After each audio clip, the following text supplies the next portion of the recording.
Hey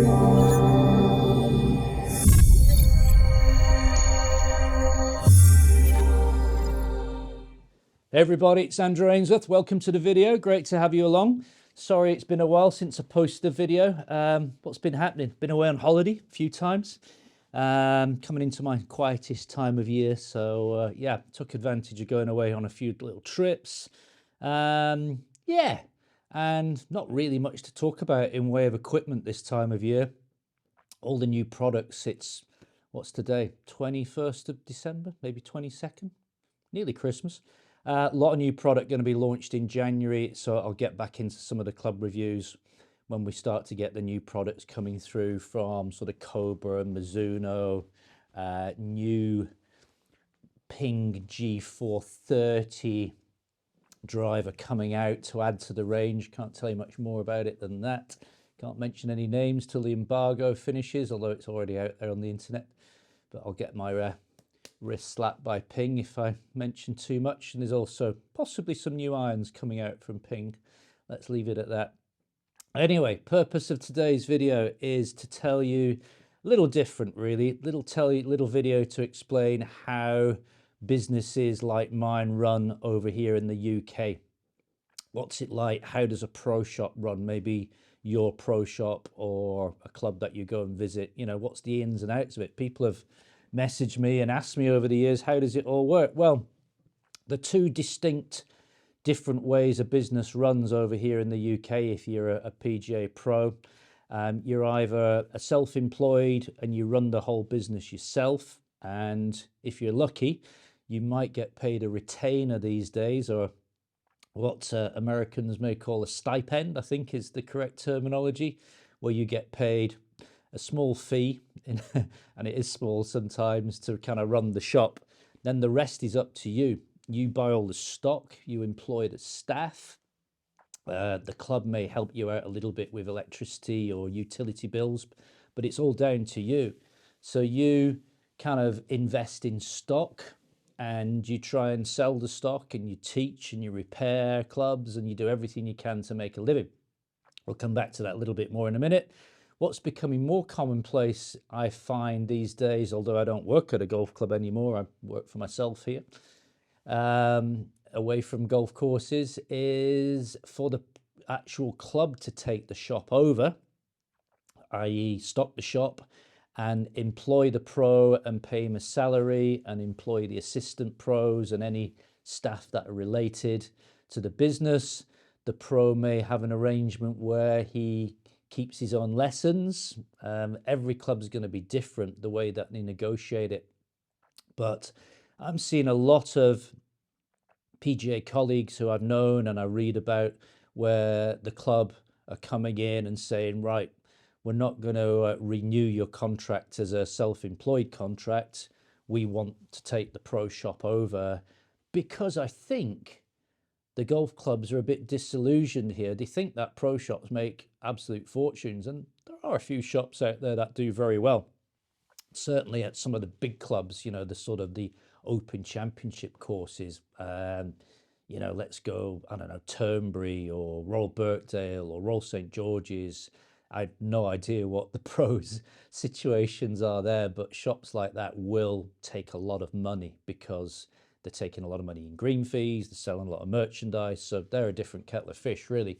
But for your average pro shop, there's not as much money in there as the club thinks a lot of the time, and they come in and they say to the pro, okay, we're taking the shop over, you're now employed and we'll pay you X amount. And after a couple of years, they think, hold on a minute, this business doesn't make anywhere near as much money as we think.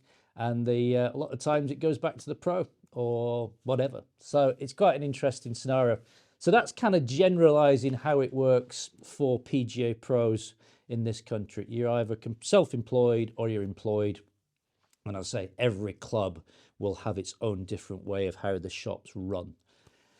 Certainly when I was running my own pro shop, this was going back, I left my previous club, Ashridge Golf Club, back in 2006. And things were pretty tough, getting a little bit tough on the retail side.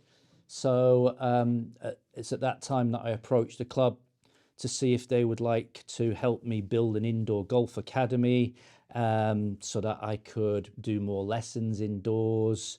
I could do more custom fitting because that's the way I thought it was going. Anyway, to cut a long story short, the club wasn't prepared at that time to sort of build those facilities. So that's fine. That's not a problem. So I thought, well, do you know what? I'll go and do it myself. I've been there for about 11 years. Fantastic golf club. Absolutely loved it. Lovely people, lovely members, one of the best courses in Hertfordshire. But it was time for me to move on. So I set up this place, my own indoor golf academy here in Tring. And it's just me. I've never employed anybody. And this is how my business then runs. So I'm basically have two big income sources. I say big. I have two income sources, which are teaching and club fitting. And I heavily specialize in club fitting, and I work at the moment with Ping, Cobra, and Mizuno. So people come in, I give them a hopefully a really good custom fit experience, and then I order the clubs from the manufacturer. The clubs come back, I add my profit margin on, and out we go. I obviously have a lot of overheads. I have rent to pay here. I have all sorts of other expenditures like electricity, business rates, all that sort of stuff. So that has to come off the bottom line. So that's fine. That's just the kind of way it works in business, isn't it? But what's quite interesting is how people are not aware of how it works when you're a shop or you're a retail outlet over here in the UK. And I don't know how it works in America or Canada or Australia, but for me to get good terms with a manufacturer, and this could be Ping, Cobra, Mizuno, you have to commit to something called a pre-book order. So the reps, the representatives, the sale reps will come around sort of in the October of the previous year and say, okay, this is the product range for 2024. To get onto good terms, i.e. to get a discount off the normal trade prices, you have to commit to a certain amount of pre-booked stock. Now that can vary dependent on manufacturers, and you can negotiate that a little bit, but you know, you're somewhere in the ballpark between £5,000 and £10,000 worth of pre-booked stock with each manufacturer to get onto decent terms. And it's one of those scenarios where sometimes the more you order, the better the terms become. So that pre-book kind of opens the door to accessing that manufacturer's stock at a decent price. The only problem you run into with that scenario is that certain manufacturers, well, Ping, for instance, very good. Their product lines last for 2 years. So the G430 driver, which absolutely sails through, is coming up for a year old, and that product's got a year to run. But if you go to someone like Cobra or TaylorMade or Callaway, you get that stock in. I'll get the new Cobra, whatever it's called, driver. I have seen it. Again, I probably can't mention the name. But anyway, the new driver will arrive in January. And you've got a pretty short window of opportunity to sell that club. So it comes in January. You've probably got 6 months of prime time selling when that driver comes in. And let's say, for instance, I get not massive turnover. I'll maybe get 20 drivers. I've got to kind of sell those drivers with a decent margin attached to them to kind of make any profit. Sometimes we've certainly in the past with like TaylorMade and Callaway, I've been caught out because I've had big volumes of their latest blah blah driver, and I haven't sold enough of them at the right price, and then you've got to start discounting that driver down to get it off the shelf. Because when the new model comes out, the following January, the price of those clubs just plummets, absolutely falls through the roof, and you're lucky then if you can get your money back on them. So you've really got to get those clubs out the door quick to make a margin. And the other thing, certainly over here in the UK, and I can't be too specific with figures as I might get in trouble with certain manufacturers, but there isn't as much money involved for us profit-wise on let's say a driver. You know, if I sell a driver at £480, you'd be surprised how little profit there is actually the bottom line when you've stripped out the VAT and everything else that you've paid. People think, oh, you're making £250 profit on that driver. Trust me, it's nowhere near that number. Maybe half that or less in some scenarios, and that's the sort of profit. that we're making when we sell drivers. So, and you know, same on irons and things like that.